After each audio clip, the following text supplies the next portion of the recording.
నాకు నరహరి శెట్టి ఎట్లా చూద్దాం. మూసీ పునరుజ్జీవ ప్రాజెక్టులో ప్రభుత్వం మరో ముందడుగు. ఓంకారేశ్వర ఆలయ నిర్మాణానికి శంకుస్థాపన చేసిన సీఎం రేవంత్. భారత్లో మరో చారిత్రాత్మక మైలురాయి. నోయిడా ఇంటర్నేషనల్ ఎయిర్పోర్ట్ ను ప్రారంభించిన ప్రధాని మోడీ.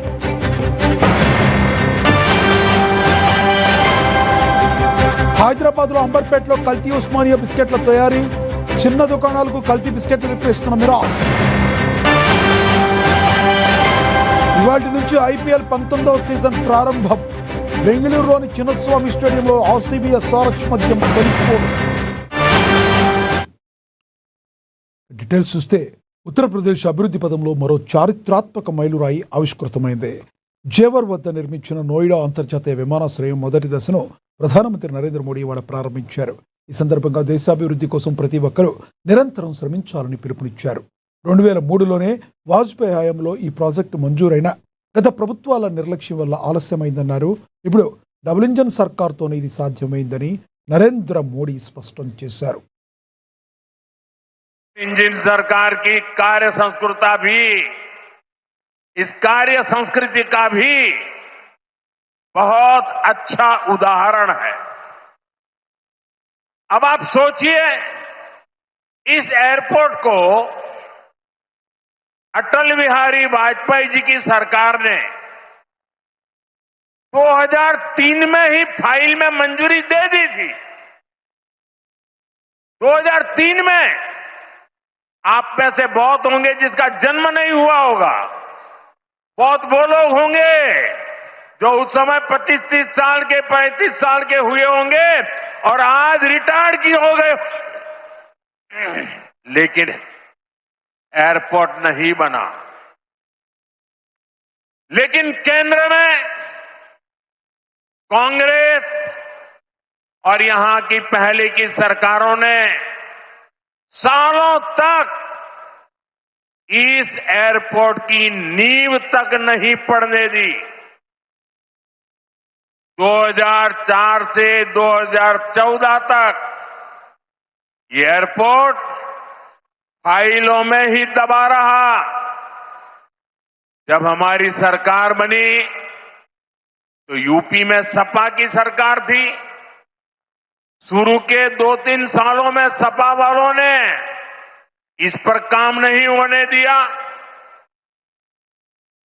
लेकिन जैसे ही यहां भाजपा एनडीए की सरकार बनी, दिल्ली में भाजपा एनडीए की सरकार बनी, तो जेवर एयरपोर्ट की नींव भी पड़ी, निर्माण भी हुआ और अब ये शुरू भी हो गया है.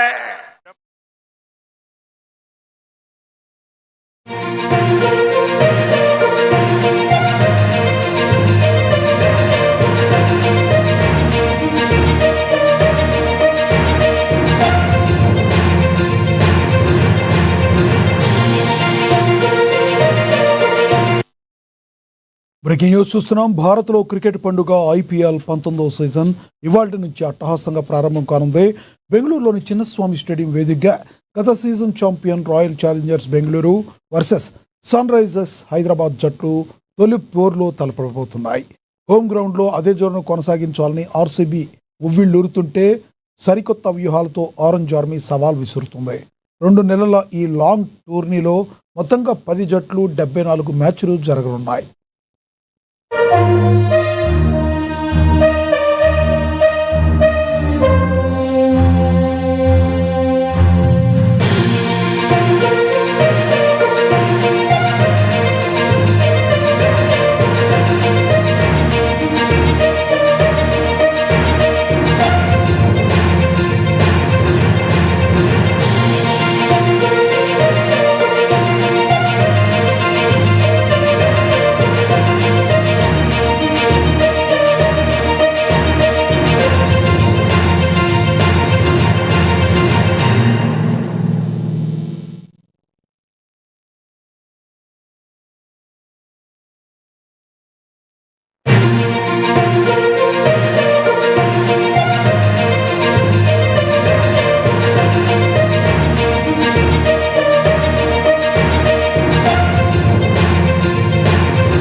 మూసీ నది పునరుజ్జీవ ప్రాజెక్టులో మరో ముందడుగు పడింది.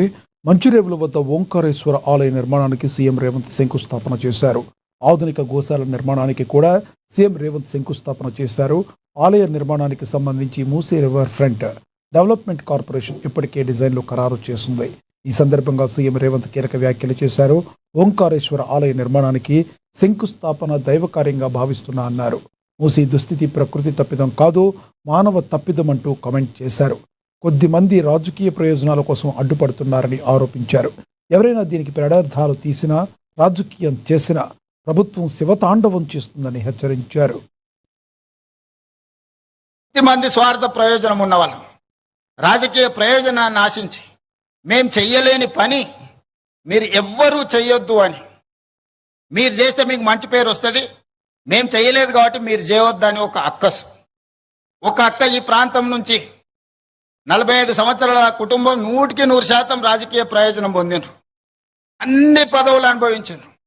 ఈ ప్రజలు ఇవ్వందే లేదా అక్కకు. ఇవాళ అక్క కొడుకు నేషనల్ గ్రీన్ ట్రిబ్యునల్లో ఈ పనిని ఆపమని కేసేసిండు. ఆ అక్క మనసు ఎట్లొప్పుకున్నదో వాళ్ళ కొడుకును ఇట్లాంటి తప్పుడు కేసులను నేషనల్ గ్రీన్ ట్రిబ్యునల్లో వేయించడానికని నేను అడుగుతున్నా. ఆ అక్కకి ప్రాంత ప్రజలు ఓట్లు వేయలేదా? వాళ్ళ కుటుంబాన్ని ఆశీర్వదించలేదా? ఈ రోజు ఈ రాష్ట్రంలో, ఈ దేశంలో ఆ అక్కకు గుర్తింపు వచ్చింది, ఆ కుటుంబానికి గుర్తింపు వచ్చింది.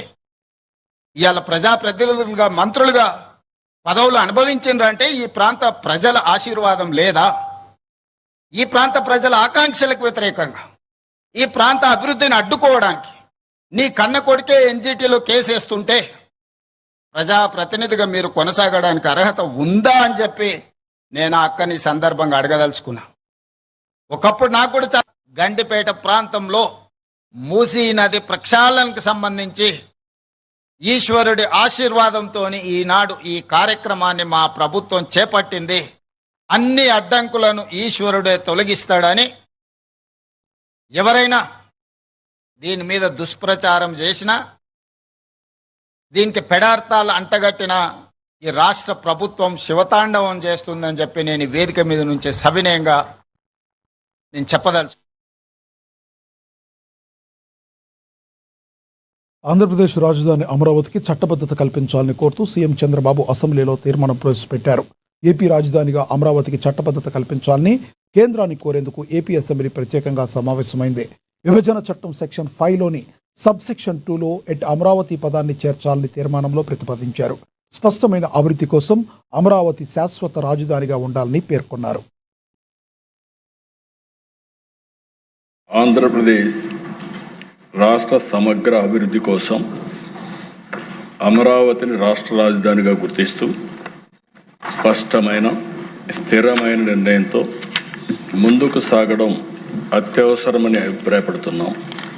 దీనికి అవసరమైన అన్ని రక్షణాత్మక చర్యలు తీసుకోవాలని భావిస్తూ సంబంధిత చట్టాల్లో తగిన సవరణలు చేయడం ద్వారా రాజధానిపై స్పష్టతను, స్థిరత్వాన్ని కల్పించవచ్చని గుర్తిస్తూ ఆంధ్రప్రదేశ్ శాసనసభ క్రింది విధంగా తీర్మానిస్తోంది. Hereby resolved to request the Government of India to amend the Section 5 of the Andhra Pradesh Reorganization Act 2014 as under: A. To include the word at Amaravati to subsection 2 of Section 5. B. To add the words and Amaravati includes the capital city areas notified under Andhra Pradesh Capital Region Development Authority Act 2014 to the explanation to Section 5. ఈ తీర్మానాన్ని చర్చించి దీన్ని బలపరచవలసిందిగా, సమర్థించవలసిందిగా అందరినీ కోరుకుంటూ సెలవు.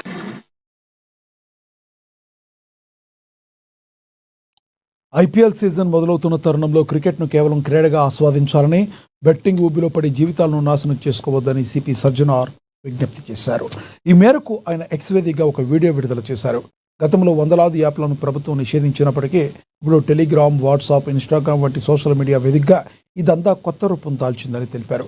కేవలం డబ్బు కోసం ఇటువంటి ప్రమాదకరమైన యాప్లను ప్రమోట్ చేసే సోషల్ మీడియా ఇన్ఫ్లుయెన్సర్లపై కఠిన చర్యలు తీసుకుంటామని హెచ్చరించారు సజ్జనార్. ఆన్లైన్ మాత్రమే కాకుండా ఫామ్ హౌస్లు, రహస్య ప్రాంతాల్లో సాగే ఆఫ్లైన్ బెట్టింగ్ల పైన కూడా ప్రత్యేక నిఘా ఉందని వెల్లడించారు. అందరికీ నా తరపు నుంచి హైదరాబాద్ పోలీస్ తరపు నుంచి పేరు పేరు నమస్కారాలు. రేపటి నుంచి ఐపీఎల్ సీజన్ స్టార్ట్ కాబోతుంది. ఆ స్టార్ట్తోనే మళ్ళీ బెట్టింగ్ మరియు బెట్టింగ్ యాప్స్ ఒక సీజన్ కూడా స్టార్ట్ అయిపోతుంది. అందరు కూడా తెలుసు, మనము గత సంవత్సరం సే నో టు బెట్టింగ్ యాప్స్తోని చాలా ప్రజా ఉద్యమంని నడిపించడం జరిగింది. దాని సక్సెస్తోని ఒక బిల్ కూడా రావడం జరిగింది. ఏమైనా మళ్ళీ బిల్లు వచ్చిన యాప్స్ ఆగిపోయావు, కానీ టెలిగ్రామ్లో, ఇన్స్టాగ్రామ్లో రకరకాల కొత్త యాప్స్తోని మళ్ళీ వీళ్ళు అమాయకుల్ని బలి చేయడానికి చాలా ముందు వస్తున్నారు. అట్లానే కొంతమంది ఇన్ఫ్లుయెన్సర్స్ కూడా మళ్ళీ వాళ్ళతోని చేయి కలపడం జరుగుతుంది. అందరు కూడా తెలుసు, బెట్టింగ్ అనేది ఒక చాలా పెద్ద వ్యసనము. దాని నుంచి చాలామంది బలి అయిపోయినారు, చాలామంది డబ్బులు పోగొట్టుకున్నారు, ఫ్యామిలీస్ నాశనమైనారు, మనశాంతి కోల్పోయినారు. సో అందుకు మనందరూ కూడా ఈ బెట్టింగ్ యాప్స్ నుంచి దూరం ఉండాలని చెప్పి నేను మరీ కోరుతున్నాను. ఇది ఆన్లైన్ బెట్టింగ్ యాప్ అయితే మనము ఆఫ్లైన్లో కూడా చాలామంది రూమ్స్ తీసుకొని బయట ఊరికి వెళ్ళి అక్కడ కొంతమంది కలిసి అది కూడా చేస్తుంటారు. వాళ్ళపైన కూడా మనం నిఘా పెట్టడం జరుగుతుంది. సో అందుకు హైదరాబాద్ పోలీసు మనము ఆన్లైన్ కాకుండా ఆఫ్లైన్లో కూడా నిఘా పెట్టాను. అంతకుముందు కూడా చాలామంది గ్యాంగ్స్ కూడా పట్టుకోవడం జరిగింది.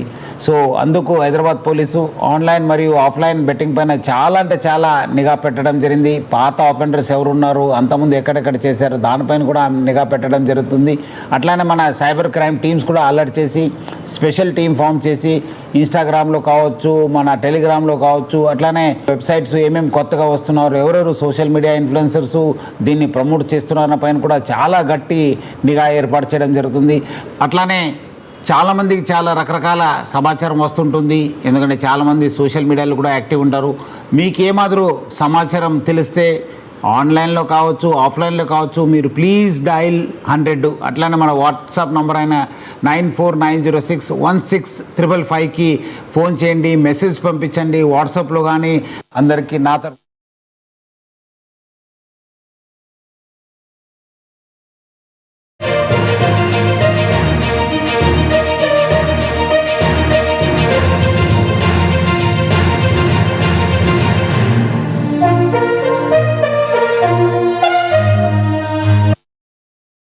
బీఆర్ఎస్ మాజీ ఎమ్మెల్యే పైలట్ రోహిత్ రెడ్డి వ్యవహారం ఇప్పుడు గులాబీ పార్టీలో హాట్ టాపిక్గా మారింది. పార్టీ హైకమాండ్ ఇచ్చిన షోకాజ్ నోటీసులకు రోహిత్ రెడ్డి చలనం లేకపోవడం తీవ్ర చర్చనీయాంశమవుతుంది. గత మార్చి 17వ తేదీన రోహిత్ రెడ్డికి పార్టీ షోకాజ్ నోటీసులు జారీ చేస్తుంది. వారం రోజులుగా తన వివరణను లిఖితపూర్వకంగా రూపంలో సమర్పించాలని అధిష్టానం స్పష్టమైన ఆదేశాలు ఇచ్చింది. అయితే నోటీసులు జారీ చేసినా ఇప్పటికీ ఆయన నుంచి పార్టీ కార్యాలయానికి ఎటువంటి సమాధానం అందలేదు. ప్రస్తుతం రోహిత్ రెడ్డి చెంచల్గూడ జైల్లో రిమాండ్లో ఉన్న కారణంగానే ఈ వివరణ ఇవ్వలేకపోయారని ఆయన అనుచరవర్గం చెబుతున్నప్పటికీ పార్టీలోని ఇతర నేతలు మాత్రం దీన్ని తీవ్రంగా పరిగణిస్తున్నారు. పార్టీ నిబంధనలు అతిక్రమిస్తున్న రోహిత్ రెడ్డిపై కఠిన చర్యలు తీసుకోవాలని, అవసరమైతే పార్టీ నుంచి బహిష్కరించాలని పలువురు నేతలు హైకమాండ్కు ఫిర్యాదు చేస్తున్నట్లుగా సమాచారం.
బీఆర్ఎస్ మాజీ ఎమ్మెల్యే పైలట్ రోహిత్ రెడ్డి వ్యవహారం ఇప్పుడు గులాబీ పార్టీలో హాట్ టాపిక్గా మారింది. పార్టీ హైకమాండ్ ఇచ్చిన షోకాజ్ నోటీసులకు రోహిత్ రెడ్డి చలనం లేకపోవడం తీవ్ర చర్చనీయాంశమవుతుంది. మార్చి 17వ తేదీన రోహిత్ రెడ్డికి పార్టీ షోకాజ్ నోటీసులు ఇచ్చింది. అయితే వారం రోజులుగా తన వివరణను లిఖితపూర్వకంగా రూపంలో సమర్పించాలని అధిష్టానం స్పష్టమైన ఆదేశాలు ఇచ్చింది. నోటీసులు జారీ చేసినా ఇప్పటికీ ఆయన నుంచి పార్టీ కార్యాలయానికి ఎటువంటి సమాధానం అందలేదు. ప్రస్తుతం రోహిత్ రెడ్డి చెంచులగూడ జైల్లో రిమాండ్లో ఉన్న కారణంగానే ఈ వివరణ ఇవ్వలేకపోయారని ఆయన అనుచర వర్గం చెబుతున్నప్పటికీ పార్టీలోని ఇతర నేతలు మాత్రం దీన్ని తీవ్రంగా పరిగణిస్తున్నారు.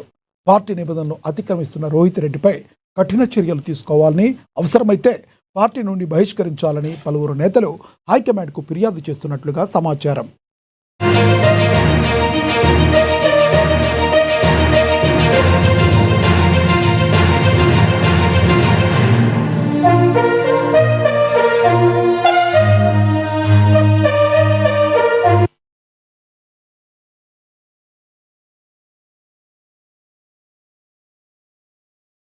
రాజన్న సిరిసిల్ల జిల్లాలో కేంద్ర మంత్రి బండి సంజయ్ పర్యటించారు.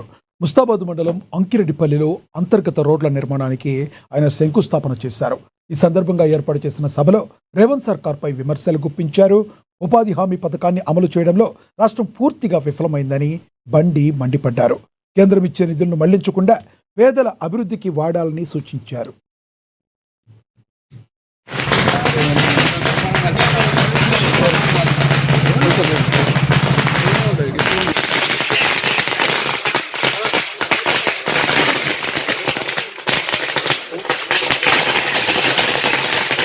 ఇప్పుడు ఏమంటే కేంద్ర ప్రభుత్వం అంటారు. ఇప్పుడు వీళ్ళు ఏం చేయరు, రాష్ట్ర ప్రభుత్వం ఏం చేయదు. ఇప్పుడు మీరు ఈ సిరిసిల్ల జిల్లా అన్న, ఈ గ్రామానికి రాష్ట్ర ప్రభుత్వం ఒక్క పైసాని ఇచ్చిందా? ఇప్పుడు ఈ పైసలు కేంద్రాన్ని ఒక్క పైసాని ఇచ్చిందా? సిరిసిల్ల మున్సిపల్ ఎక్సైజ్ ఒక పైసా ఇచ్చిందా? ఏమి ఇయ్యరు. వీళ్ళకి అలవాటు ఏమైందంటే గతంలో బీఆర్ఎస్ గిట్నే ఏమనంటే కేంద్రాన్ని తిట్టుడు, కేంద్రం ఏమి ఇస్తలేదు అన్నాడు. మీరు ఏమి ఇస్తారో చెప్పరాలు. ఇక మరి రాష్ట్ర ప్రభుత్వం, రాష్ట్ర ప్రజలు కూడా పన్నులు కడుతున్నారు. నువ్వు 6 గ్యారెంటీలు అమలు చేస్తాను, ఏమైంది చెప్పరాదు? 6 గ్యారెంటీల విషయంలో ఏమైంది? ఎరువుల కొరత కాకుండా చూడాల్సిన బాధ్యత కేంద్ర రాష్ట్ర ప్రభుత్వాల మీద రాష్ట్ర ప్రభుత్వం సహకరించాలి. బ్లాక్ మార్కెట్ కు ఎందుకు దొరుకుతున్నాయి? లోడ్లు ఎట్లా దొరుకుతున్నాయి? దాని వెనుక ఎవరున్నారు? దీని మీద ఫస్ట్ విచారణ జరగాలి. కానీ కేంద్ర ప్రభుత్వము తెలంగాణ రాష్ట్రానికి ఎరువుల కొరత రాకుండా సహకరించడానికి సిద్ధం ఉంది. రాష్ట్ర ప్రభుత్వం ఈ తిట్టుడు బంద్ చేసి, ఈ బూతులు తిట్టుడు బంద్ చేసి, ఈ విమర్శలు బంద్ చేసి కేంద్ర ప్రభుత్వంతో సమన్వయం పాటిస్తూ రాష్ట్ర అభివృద్ధికి సహకరించాల్సిన బాధ్యత రాష్ట్ర ముఖ్యమంత్రి మీద ఉంది. రాష్ట్ర ముఖ్యమంత్రి ముందుగా భాషను సరి చేసుకోవాలి, భాష మార్చుకోవాలి. రాష్ట్ర ముఖ్యమంత్రి వివరశైలి మార్చుకోవాలి. ఈ గుండ్ల గురించి మాట్లాడు, తొండల గురించి మాట్లాడు, ఈ తొక్కుకుంటా వచ్చుడు, ఏం భాష ఇది? జనమంతా నవ్వుకుంటున్నారు రాష్ట్ర ముఖ్యమంత్రి భాష చూసి. కాబట్టి 6 గ్యారెంటీల మీద ప్రజల దృష్టి మళ్లించడానికే ఈరోజు రాష్ట్ర ముఖ్యమంత్రి ఇట్లా వివరిస్తున్నాడు. ఇక్కడ అక్కడ నీకు 2,500 రూపాయలు వచ్చినాయా? రూపాయలు 200 రూపాయలు వచ్చినాయా? నేను అడుగుతున్నాను, 2,500 వచ్చినాయా అక్క మీకు? మీ ఇంట్లో ముసలకు 4,000 రూపాయలు ఆసరా పెన్షన్ వచ్చినాయా? మీకు తులం బంగారం వచ్చిందా? మీ పిల్లలకు స్కూటీ వచ్చిందా? మీకైతే బీజేపీతో సంబంధం లేదు కదా, ఈ గ్రామ ప్రజలు కదా, అడుగురు సార్. వాటి మీద సమాధానం చెప్పాలి ముఖ్యమంత్రి. ఫస్ట్ ముఖ్యమంత్రి ఈ మహిళలు అడిగేదానికి సమాధానం చెప్పాలి. ఇలా మీరు చాలా మంది ఉద్యోగాలు రాక మీరు ఇలా రిపోర్టర్ గా మారారు. ఉద్యోగాలు వచ్చినాయా? నిరుద్యోగ వృద్ధి వచ్చిందా? రైతు భరోసా వచ్చిందా? రాలే. రైతు కూలీలకు 12,000 రూపాయలు ఇచ్చిందా? ఇయలే. వ్యవసాయ కూలి ఇది మన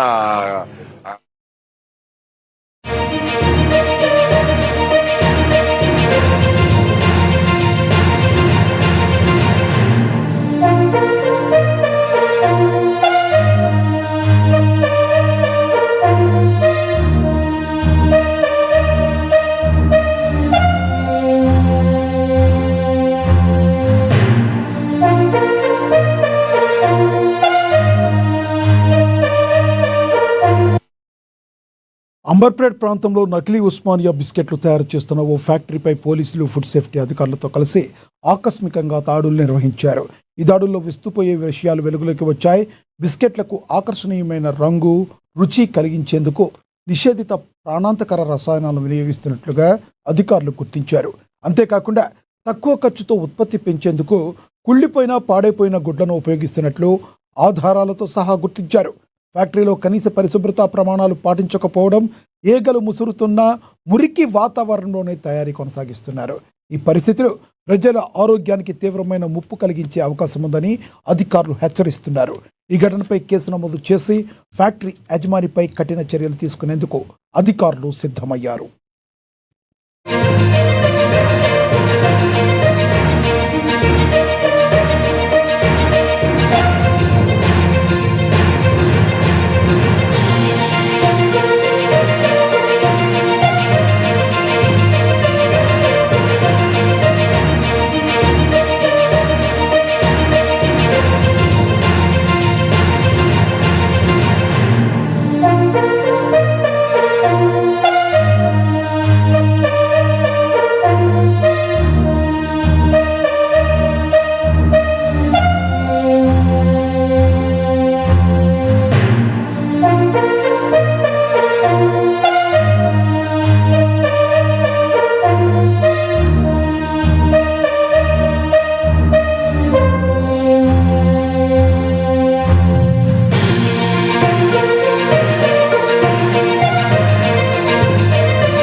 గుంటూరు నగర అభివృద్ధి లక్ష్యంగా కూటమి ప్రభుత్వం ముందుకు సాగుతోంది.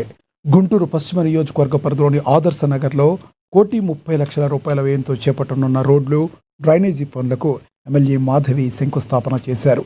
శివారు ప్రాంతాల్లో మౌలిక వసతుల కల్పనకు తమ ప్రభుత్వం ప్రాధాన్యత ఇస్తుందని, ఎక్కడా కూడా తాగునీటి సమస్య రాకుండా చూడాలని అధికారులను ఆమె ఆదేశించారు.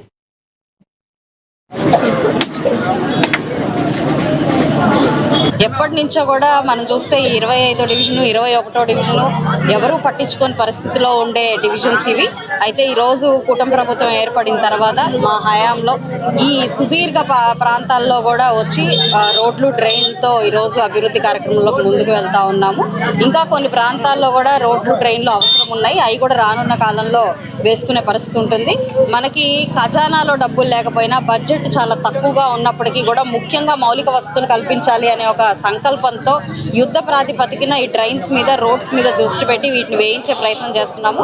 ఇంకా కూడా కొన్ని ఏరియాలు మిగిలి ఉన్నాయి. వాటిని కూడా రానున్న కాలంలో ఈ ఇయర్ ఎండింగ్ లో కల్లా కూడా గుంటూరు పశ్చిమ నియోజకవర్గంలో ఎక్కడ రోడ్డు, డ్రైన్ సమస్య లేకుండా చూసుకునే ప్రయత్నం మేమందరం చేస్తాం. ఇంకా స్ట్రీట్ లైట్, తాగునీరు పరిస్థితి ఇప్పటికే చాలా రివైవ్ చేస్తూ ఎక్కడ స్ట్రీట్ లైట్ లేకపోయినా వెంటనే కంప్లైంట్ వచ్చిన మరుక్షణమే లైటింగ్ వేసే పరిస్థితి, పోల్స్ కూడా అవసరమైతే అధికారులను సంప్రదించి వేసే పరిస్థితి కనపడుతుంది. తాగునీటి ఎద్దడి కూడా లేకుండా మరి రానున్న ఎండాకాలం కూడా తాగునీటి ఎద్దడి లేకుండా కూడా చర్యలు తీసుకోవడం జరిగింది. ఏదేమైనప్పటికీ కూటమి ప్రభుత్వం ఎప్పుడు కూడా ప్రజల సంక్షేమానికి, అభివృద్ధికి కట్టుబడి ఉంది అని చెప్పి సందర్భంగా చెప్తూ స్థానికంగా గాలం వెంకటేశ్వరరావు గారు ప్రెసిడెంట్గా ఉన్నారు. ఆయన ఆధ్వర్యంలో అనేక అభివృద్ధి కార్యక్రమాలు వేగవంతం అవుతున్నందుకు చాలా సంతోషంగా ఉంది. మా దృష్టికి ఇక్కడ ఉన్న నాయకులు మనకి చెంబేటి మణికుమారి గారు కావచ్చు, బాబు గారు కావచ్చు, రఘు గారు కావచ్చు, ఇలా పలువురు ఎన్నో సమస్యలతో మా ముందుకు వచ్చినప్పుడు వాటి మీద కూడా దృష్టి పెట్టి సత్వరమే పరిష్కారాన్ని ఇచ్చే ప్రయత్నం కూడా మేము అందరం చేస్తున్నాము. స్థానికంగా ఉన్న నాయకులు కావచ్చు, మా ప్రజాప్రతినిధులు కావచ్చు, అందరూ కూడా ప్రజల యొక్క అభివృద్ధికే కట్టుబడి ఉన్నామని చెప్పి సందర్భంగా చెప్తున్నారు. అన్నమయ్య జిల్లా గాలివీడి మండలంలో విషాదం చోటు చేసుకుంది. పొలం వద్ద విద్యుత్ వైర్లు తగిలి ఓ యువకుడు మృత్యువాత పడ్డాడు. గురుగుపల్లె పంచాయతీ ఇడుపుల చేనుపల్లికి చెందిన సాయి కుమార్ రెడ్డి అనే ఇంటర్ విద్యార్థి తన తండ్రికి భోజనం తీసుకువెళుతూ ఉండగా ప్రమాదవశాత్తు విద్యుత్ వైర్లు తగిలి అక్కడికక్కడే ప్రాణాలు కోల్పోయాడు. ఘటనా స్థలానికి చేరుకున్న పోలీసులు కేసు నమోదు చేసుకున్నారు, దర్యాప్తు చేపట్టారు.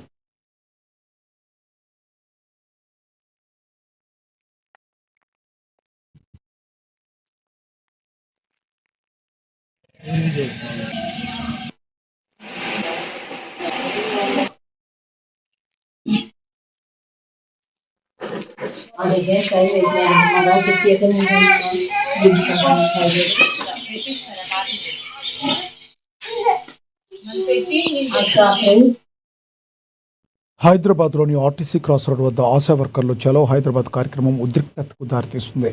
తమకు కనీస వేతనం 18,000 రూపాయలు అమలు చేయాలని డిమాండ్ చేస్తూ ఆశా వర్కర్లు ర్యాలీ చేపట్టారు. ఇందిరా పార్క్ వైపు ర్యాలీగా వెళుతున్న వందలాది మంది ఆశా వర్కర్లను పోలీసులు అడ్డుకుని అరెస్టు చేశారు. దీంతో పోలీసులకు, ఆందోళనకారులకు మధ్య తోపులాట జరగడంతో అక్కడ ఉద్రిక్తత వాతావరణం నెలకొంది. ప్రభుత్వానికి వ్యతిరేకంగా పెద్ద ఎత్తున నినాదాలు చేస్తూ ఆశా వర్కర్లు రోడ్డుపైనే బైఠాయించి రాస్తో రోకో చేపట్టారు. ఎన్నికల ముందు కాంగ్రెస్ ఇచ్చిన హామీలను వెంటనే నెరవేర్చాలని వారు పెద్ద ఎత్తున డిమాండ్ చేశారు.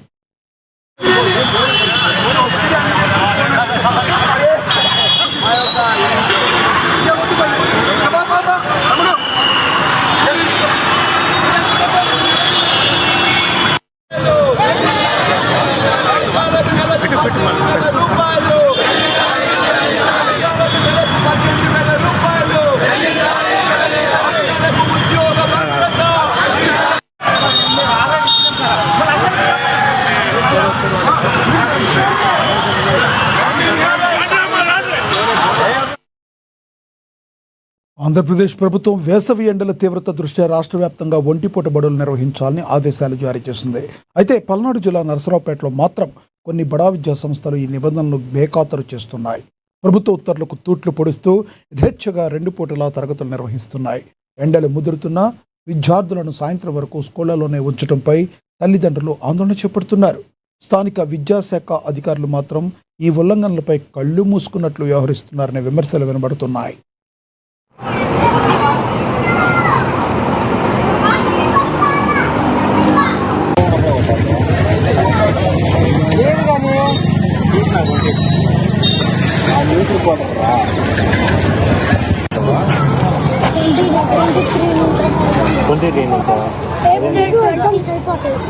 సెంట్రల్ ఎగ్జామ్స్ లేకుండా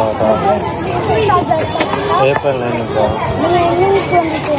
రన్నింగ్ 23 నుంచి అవుతుందా?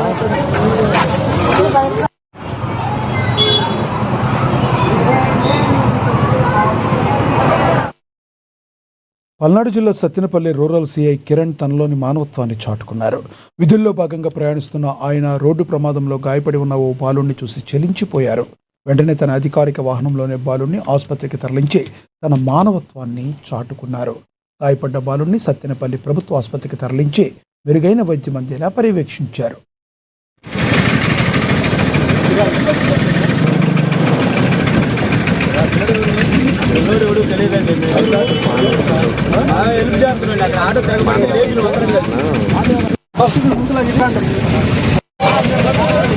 ఊపిరాట్లేదండి సార్ అబ్బాయికి.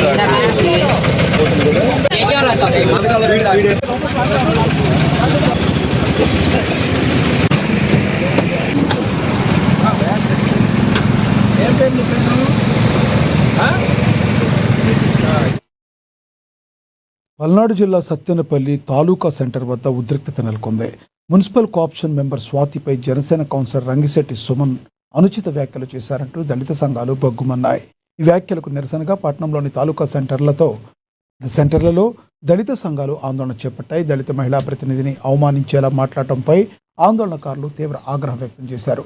రోడ్డుపై బైఠాయించి కూటమి ప్రభుత్వానికి వ్యతిరేకంగా పెద్ద ఎత్తున నినాదాలు చేయడంతో కిలోమీటర్ల మేర ట్రాఫిక్ నిలిచిపోయింది. నిందితుడిపై కఠిన చర్యలు తీసుకోవాలని, బాధితురాలికి న్యాయం చేయాలని డిమాండ్ చేశారు. ఈ నిరసనలో బాధితురాలు స్వాతితో పాటు వైసీపీ రాష్ట్ర ఎస్సీసీఎల్ నాయకులు కోడెర్క దేవదాసు ఉన్నారు.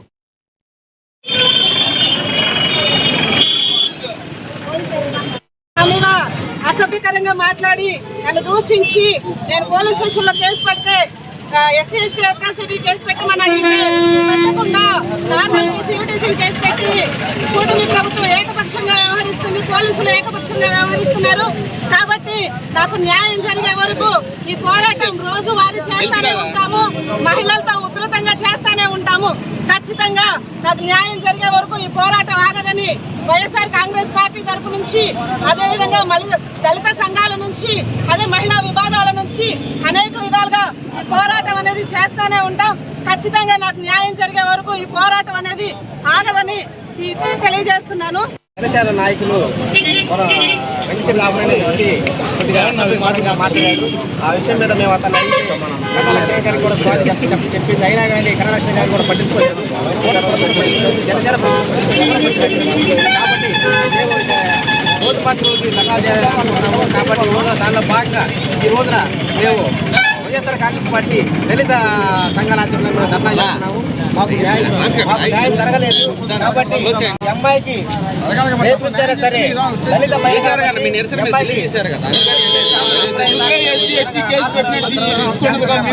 దయచేసి ఇప్పటికైనా కానీ పోలీస్ డిపార్ట్మెంట్ ఆలోచించి వాటిని పిలిచి ఎంక్వైరీ చేసి ఎస్సీ ఎస్టీ యాక్ట్ కింద కేసు కట్టాలని జనసేన నాయకులు మన